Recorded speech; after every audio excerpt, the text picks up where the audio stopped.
नमस्कार दोस्तों, आज हम इस वीडियो में आपके साथ डिस्कस करेंगे मेजरमेंट टूल माइक्रोमीटर के द्वारा रीडिंग को कैसे मापा जाता है। माइक्रोमीटर का जो लीस्ट काउंट होता है वो 0.01 मिलीमीटर होता है। सबसे पहले इसके पार्ट के बारे में जान लेते हैं, कौन कौन से पार्ट इसके अंदर होते हैं। ये एक आउटसाइड माइक्रोमीटर है। ये यू शेप का फ्रेम होता है जिसमें यहाँ पर ये स्पिंडल है और ये एनविल है। स्पिंडल और एनविल के बीच में हम जॉब या कंपोनेंट को होल्ड करते हैं और इसके ऊपर इसकी रेंज भी लिखी होती है कि कितनी रेंज का ये माइक्रोमीटर है। 0 से लेके 25 mm इसकी रेंज होती है और लीस्ट काउंट भी यहाँ पर इसका लिखा हुआ है 0.01 मिलीमीटर। और इस पार्ट को हम बैरल कहते हैं, बैरल या स्लीव, जिसके ऊपर इसका मेन स्केल होता है। और इस पार्ट को हम थिम्बल कहते हैं। थिम्बल के ऊपर ये एक सर्कुलर स्केल बना होता है जिस पर डिवीज़न होती हैं और ये डिवीज़न 0 से लेके 50 तक होती हैं। उसके बाद ये रचेट स्टॉप होता है जिसकी मदद से हम आवश्यकता अनुसार जॉब या वर्क पीस के ऊपर प्रेशर को अप्लाई करते हैं। और यहाँ पर ये लॉक नट लगा है। जब हमें डिज़ायर्ड पोजीशन मिल जाती है वर्क पीस के ऊपर तो हम उस पोजीशन को लॉक कर देते हैं और थिम्बल को रोटेट करके हम स्पिंडल को फॉरवर्ड या बैकवर्ड मूव कर सकते हैं।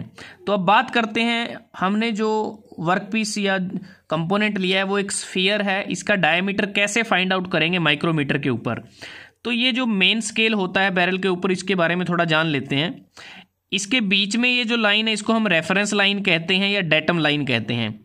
इसके ऊपर मेन डिवीज़न होती हैं अपर ग्रेजुएशन और उसको हम मिलीमीटर में रीड करते हैं, जैसे 1 mm, 2 mm, 3 mm, 4 mm, 5 mm, इस प्रकार से।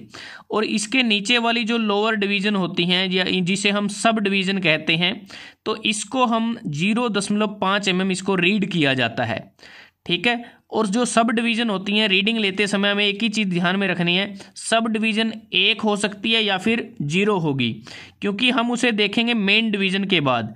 मेन डिवीज़न के बाद क्योंकि 2 मेन डिवीज़न के बीच में सिर्फ एक ही सब डिवीज़न होती है। अगर इससे पहले रीडिंग है तो ये 0 हो जाएगा, अगर इसके बाद रीडिंग है तो इसको 1 मान लेंगे।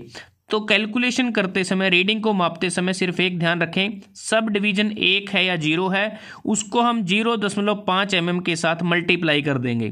तो मेन स्केल रीडिंग देखते हैं कितनी है। मेन डिवीज़न मिलीमीटर में यहाँ पर देखते हैं 5, 10 और 15। तो मेन डिवीज़न जो हमारी मेजर डिवीज़न है वो कितनी है, वो है 15 mm।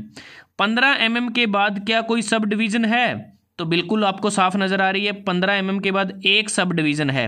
तो sub division after main division कितनी है? 1। इसको मल्टीप्लाई करेंगे 0.5 mm के साथ, क्योंकि इस डिवीज़न को हम 0.5 mm इसको रीड करते हैं।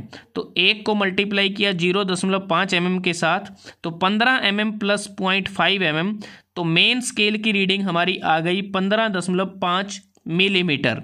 इसके बाद हम थिम्बल के ऊपर रीडिंग को देखेंगे। थिम्बल पर जो ये सर्कुलर डिवीज़न बनी है, इसकी डिवीज़न देखने का तरीका ये होता है, इसकी जो डिवीज़न है वो रेफरेंस लाइन या डेटम लाइन के साथ कंसाइड करे आपस में। लेकिन इस बार इसमें क्या हुआ कि जो रेफरेंस लाइन या जो डेटम लाइन है वो हमारी 2 डिवीज़न के बीच में आ गई है। अगर आप ध्यान से देखें, 35, 36, 37, 38 और 39, जो रेफरेंस लाइन है वो 38 और 39वीं जो डिवीज़न है उसके बीच में आई है। तो हमें किसको कंसीडर करना है?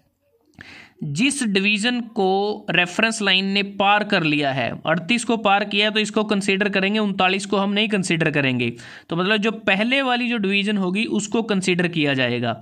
तो यहाँ पर हम थिम्बल से जो डिवीज़न लेंगे वो होगी 38 और इसको मल्टीप्लाई किया जाता है लीस्ट काउंट के साथ। लीस्ट काउंट कितना है? 0.01 mm। तो सर्कुलर स्केल की जो रीडिंग है वो थिम्बल पर क्या होगी? 38 को मल्टीप्लाई किया लीस्ट काउंट के साथ, तो 0.38 मिलीमीटर। अब फाइनल रीडिंग क्या होगी हमारी? फाइनल रीडिंग हमें क्या बताता है? फाइनल रीडिंग से हमें पता चलता है कि जो स्फीयर है इसका डायमीटर क्या होगा। तो वो होगी main scale reading plus circular scale reading. अब मेन स्केल रीडिंग कितनी आई है हमारे पास? वो है 15.5 मिलीमीटर और सर्कुलर स्केल की रीडिंग कितनी है? 0.38 मिलीमीटर। तो फाइनल रीडिंग कितनी हुई? 15.88 मिलीमीटर। तो इस स्फीयर का डायमीटर कितना होगा? 15.88 मिलीमीटर। तो इस प्रकार से माइक्रोमीटर के ऊपर रीडिंग को पढ़ा जाता है। तो दोस्तों, अगर आपको ये वीडियो अच्छा लगा, आप इसको लाइक कर सकते हैं, शेयर कर सकते हैं अपने दोस्तों के साथ, स्टूडेंट्स के साथ, और जल्दी हाजिर होते हैं एक नए वीडियो के साथ। तब तक के लिए धन्यवाद। आपका दिन शुभ रहे।